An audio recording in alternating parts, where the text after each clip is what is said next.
Bonjour et bienvenue sur France 24. Notre invité aujourd'hui est Adolphe Muzito. Il a été Premier ministre sous Joseph Kabila en République démocratique du Congo.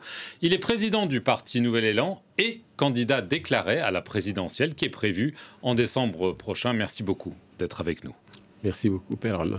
Alors avant d'aborder la présidentielle, évidemment, je veux commencer par la situation dans l'Est de votre pays. La situation demeure extrêmement volatile. Vous avez une préconisation, j'allais dire, radicale. Vous estimez que plutôt que négocier avec Paul Kagame, le président du Rwanda, il faut faire la guerre au Rwanda. Est-ce que c'est ça que vous proposez à vos concitoyens? Voilà ce que je propose effectivement à nos citoyens, à mes compatriotes, parce que le Rwanda comprend que le langage de la force, le langage du feu, il faut se préparer à faire la guerre au Rwanda.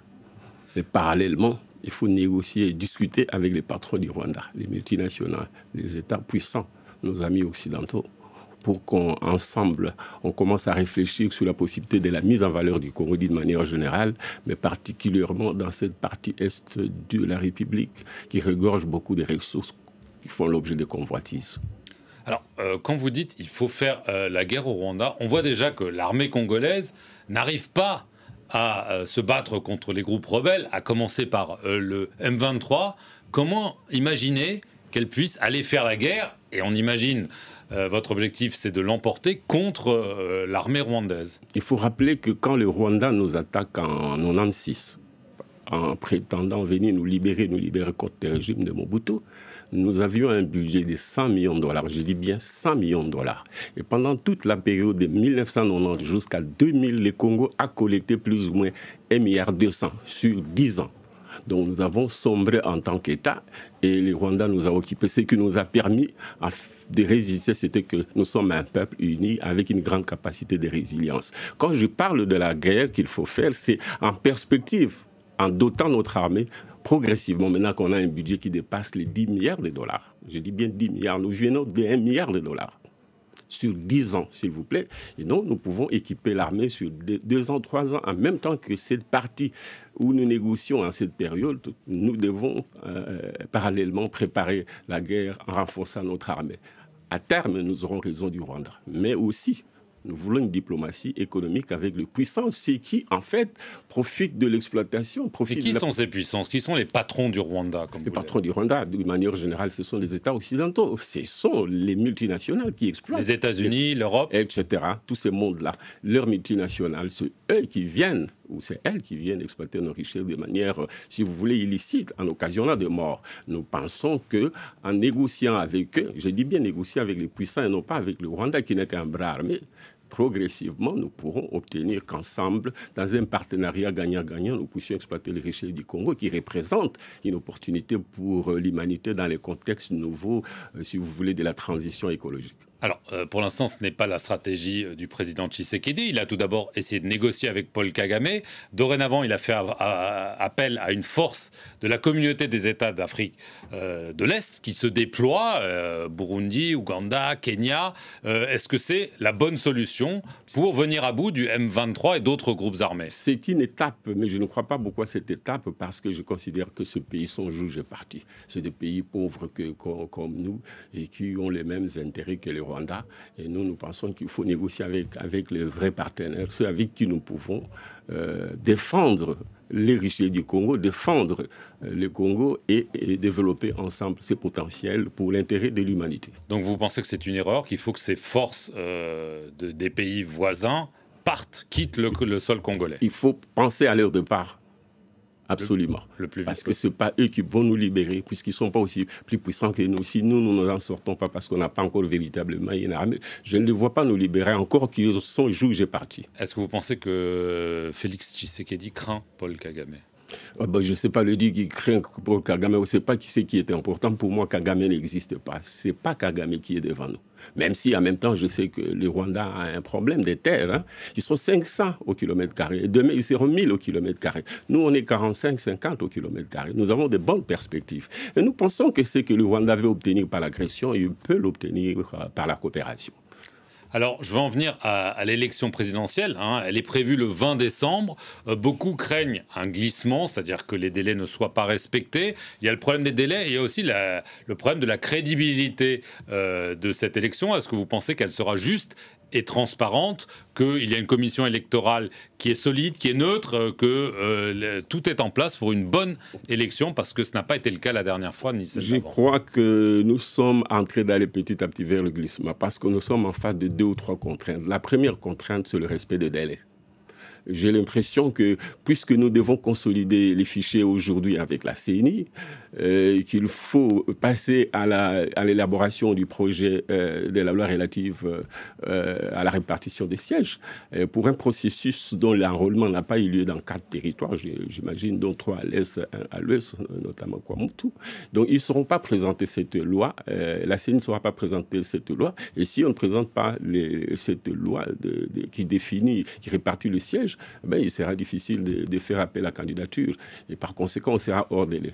Nous avions proposé en son temps que M. Tshisekedi accepte que nous fassions un forum informel qui allait discuter et proposer aux institutions pour entérinement des propositions de réformes. Il n'a pas voulu. Et ben, si nous franchissons les délais constitutionnels, il sera un pouvoir, c'est un pouvoir qui va tomber. Et nous serons devant un vide juridique, de sorte que finalement, il faudrait que la classe politique ou les parties prenantes se mettent d'accord pour reprendre les choses avec des institutions de facto.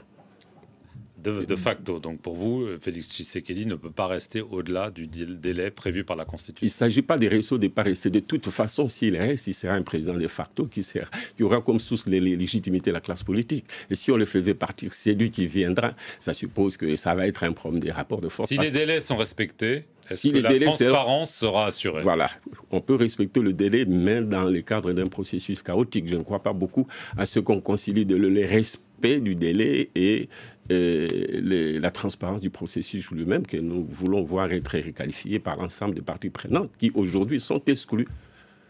Alors, les forces en présence, hein, il y a l'Union Sacrée qui a signé une nouvelle charte. Félix Tshisekedi a vu le renfort de Jean-Pierre Bemba, de Vital Kamerhe.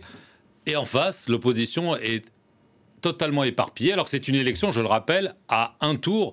Est-ce que, à cause de ce que je viens de dire, la messe n'est pas dite et la réélection de Félix Tshisekedi d'ores et déjà claire? Oui, bon, la question de l'opposition ne se pose pas en termes unité pour gagner les élections. Mais gagner les élections, pour quoi faire? Moi, je crois que la force d'opposition doit être constituée par l'unité de l'opposition autour d'un programme alternatif qui permette... Un candidat, mais qui est porteur d'un programme issu du consensus, d'un rapport de force ou des échanges ou d'un débat entre acteurs de l'opposition. Mais ça présuppose que cette opposition se définisse plutôt comme alternative plutôt que comme simplement une force de résistance.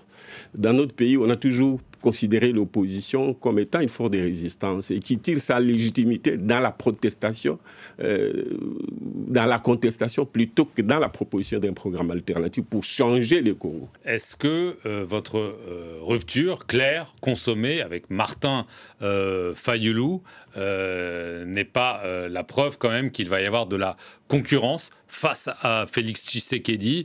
Est-ce que vous considérez, lui, dans son entourage, on pense que vous avez voulu rompu parce que vous voulez passer un deal avec Félix Tshisekedi? Quelle est votre réponse? Non, je vais passer un deal avec Tshisekedi. Tshisekedi est en train de faire ses alliances ou ses recrutements.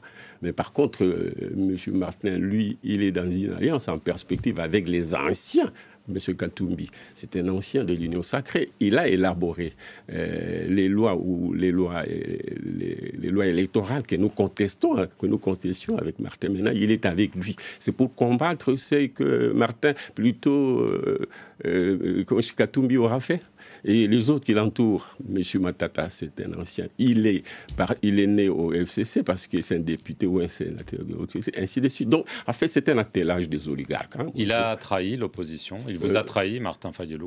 Martin Fayulu, bon, je ne suis pas là pour le juger. Je considère qu'il est en train de devenir le bouclier de ceux qui étaient hier contre la vérité des œuvres. En fait, il est... Parce qu'en perspective, dans cette opposition-là, je vois Kabila qui, en même temps, est à l'Union Sacrée, en train de lorgner pour se faire, comment je peux dire, se faire désormais opposant, alors que c'est lui, le maître de l'ouvrage du système électoral actuel, qui, en fait, a organisé la fraude. Vous Donc, pensez que... je considère que cette collusion avec des gens qui hier étaient et qui sont toujours ceux qui veulent la fraude, parce que Kabila aujourd'hui, s'il ne veut pas participer au processus, parce que en réalité, parce qu'il veut encore laisser son allié et faire son deuxième mandat. Puisque dans l'entretemps, il ne voudra pas qu'il y ait des changements. Du point de vue c'est lui le possible. véritable président de la RDC? Oui, c'est lui, parce qu'en réalité, dans cette majorité-là, c'est lui qui a 200 partis politiques sur les 350 qui sont alignés au sacré. Dernière question. Il y a ce projet de loi dit Chiani qui vise à écarter de la présidentielle tout candidat qui ne serait pas de mère ou de père congolais. Beaucoup estiment que cela vise Moïse Katumbi, qui est dans ce cas de figure. Vous dites que ce n'est pas tellement le principe qui vous gêne de cette loi, mais le moment. Est-ce que vous pouvez clarifier? Oui, c'est le moment. Donc vous y êtes favorable à ce qu'il y ait cette loi? Non, je ne suis pas favorable, mais je constate que c'est lui qui se sent concerné, M. Katumbi. Il est l'acteur de tout ça, parce qu'il a quitté Kabila en plein vol. Kabila lui a fait le coup. C'est Kabila qui lui a enlevé qui lui a refusé les passeports.